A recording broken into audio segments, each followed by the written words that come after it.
उन्हें पीएम जन आरोग्य योजना के अंतर्गत स्वास्थ्य देखभाल प्रदान की जाएगी। इस उपाय से लगभग 1 करोड़ कामगारों को सहायता मिलने की उम्मीद है।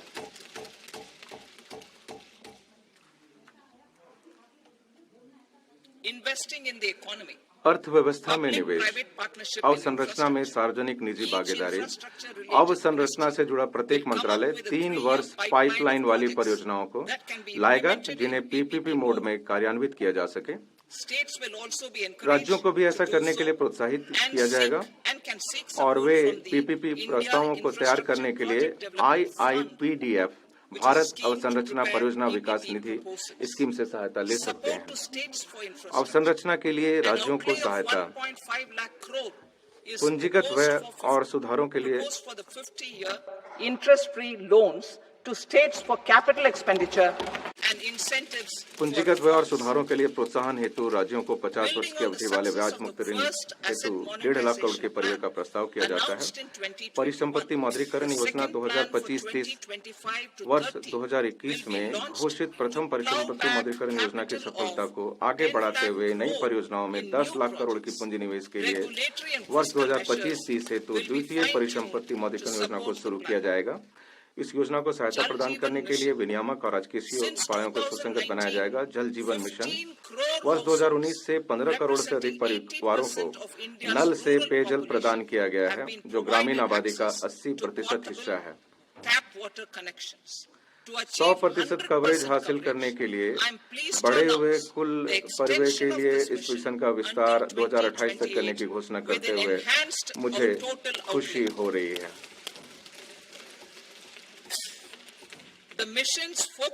इस मिशन का मुख्य उद्देश्य ध्यान अवसंरचना की गुणवत्ता और जन भागीदारी के माध्यम से ग्रामीण क्षेत्र में पाइप से जल आपूर्ति योजना के प्रचालन और रखरखाव ONM पर होगा। राज्यों, संघ राज्य क्षेत्रों के साथ पृथक समझौता ज्ञापनों पर हस्ताक्षर किया जाएगा ताकि इसकी निरंतरता और नागरिक केंद्रित जल सेवा सुपुर्दगी को सुनिश्चित किया जा सके।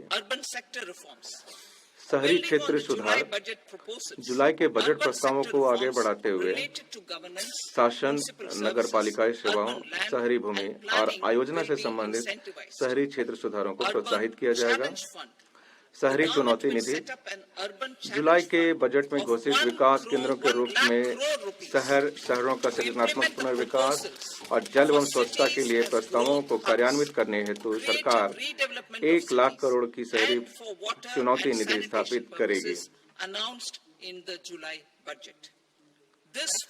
यह निधि भरोसेमंद परियोजनाओं की लागत के 25% तक की धनराशि को इस शर्त के साथ वित्त पोषित करेगी कि लागत का कम से कम 50% बॉन्ड, बैंक ऋणों और पीपी से वित्त पोषित किया जाए। वर्ष 2025-26 के लिए 10,000 करोड़ के आवंटन का प्रस्ताव है।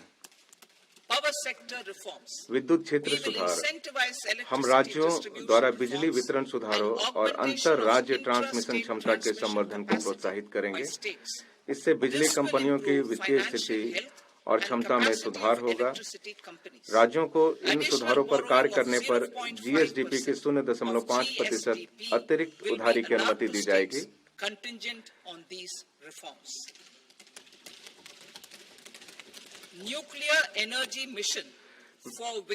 विकसित भारत के लिए परमाणु ऊर्जा मिशन हमारे ऊर्जा परिवर्तन संबंधी प्रयासों के लिए वर्ष 2047 तक कम से कम 100 गीगावाट परमाणु ऊर्जा का विकास अत्यावश्यक है। इस लक्ष्य को हासिल करने के लिए निजी क्षेत्र के साथ सक्रिय भागीदारी हेतु परमाणु ऊर्जा अधिनियम और परमाणु विय नुकसान के लिए सिविल दायित्व अधिनियम में संशोधन किए जाएंगे। लघु मॉड्यूलर रिएक्टरों SMR के अनुसंधान और विकास के लिए 20,000 करोड़ के परिव्यय के साथ एक परमाणु ऊर्जा मिशन स्थापित किया जाएगा। वर्ष 2033 तक स्वदेशी रूप से विकसित कम से कम 5 SMR क्रियाशील हो जाएंगे।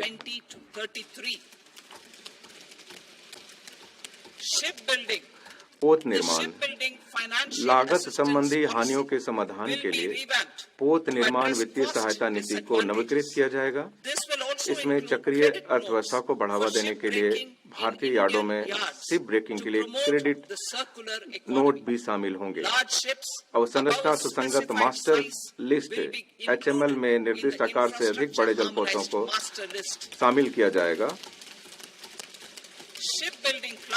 जलपोतों की रेंज, श्रेणियों और क्षमता को बढ़ाने के लिए शिप बिल्डिंग क्लस्टरों को सुविधा प्रदान की जाएगी। इसमें संपूर्ण इकोसिस्टम का विकास करने के लिए अतिरिक्त अवसंरचना सुविधाएं, कौशल और प्रौद्योगिकी भी शामिल होगी। सामुद्रिक विकास निधि सामुद्रिक उद्योग के लिए दीर्घावधिक वित्त पोषण के लिए 25,000 करोड़ की निधि के साथ एक सामुद्रिक विकास निधि स्थापित की जाएगी। यह निधि वितरित सहायता और प्रतिस्पर्धा को प्रोत्साहन करने के लिए होगी। इसमें सरकार द्वारा 49% तक अंशदान किया जाएगा और शेष राशि पत्तनों और निजी क्षेत्र से जुटाई जाएगी।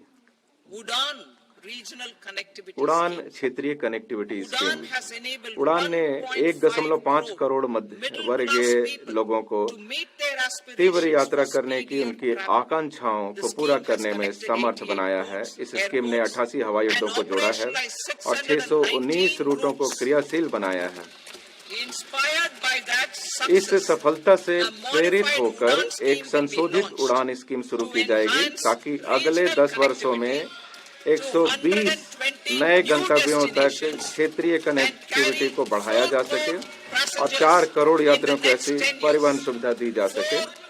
यह योजना पर्वतीय, आकांक्षी और पूर्वोत्तर क्षेत्र के जिलों में हेलीपैड और छोटे हवाई अड्डों को भी सहायता प्रदान करेगी।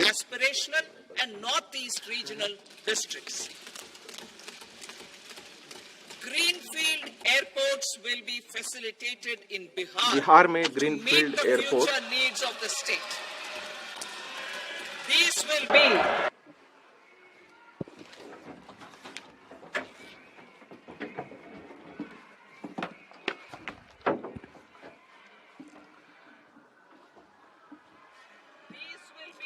बिहार में ग्रीनफील्ड एयरपोर्टों की सुविधा प्रदान की जाएगी ताकि राज्य की भावी आवश्यकताओं को पूरा किया जा सके।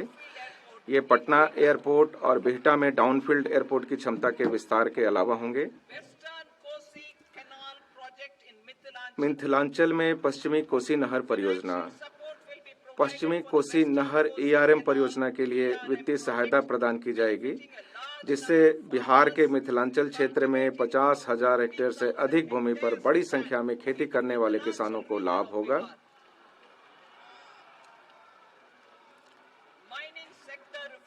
खनन क्षेत्र सुधार। सर्वोत्तम पद्धतियों के आदान प्रदान और राज्य खनन सूचकांक की संस्थापना के माध्यम से लघु खनिजों सहित खनन क्षेत्र में सुधार किए जाएंगे। अवशिष्ट पदार्थों से महत्वपूर्ण खनिज प्राप्त करने के लिए एक नीति तैयार की जाएगी।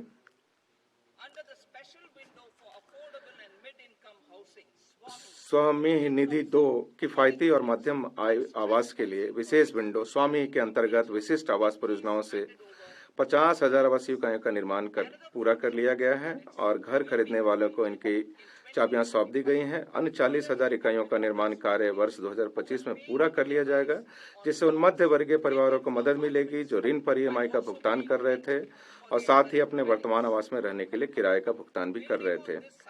इस सफलता से प्रेरित होकर सरकार बैंकों और निजी निवेशकों के अंशदान के साथ एक मिश्रित वित्तीय सुविधा के रूप में स्वामी निधि 2 बनाई जाएगी। 15,000 करोड़ की इस निधि का लक्ष्य अन्य 1 लाख इकाइयों को शीघ्र पूरा करना है। निजी क्षेत्र के लिए गति शक्ति डाटा PPP को आगे बढ़ाने और परियोजना की रूपरेखा तैयार करने में निजी क्षेत्र की सहायता करने के लिए PM गति शक्ति पोर्टल से संगत डाटा और मानचित्र प्राप्त करने की सुविधा प्रदान की जाएगी।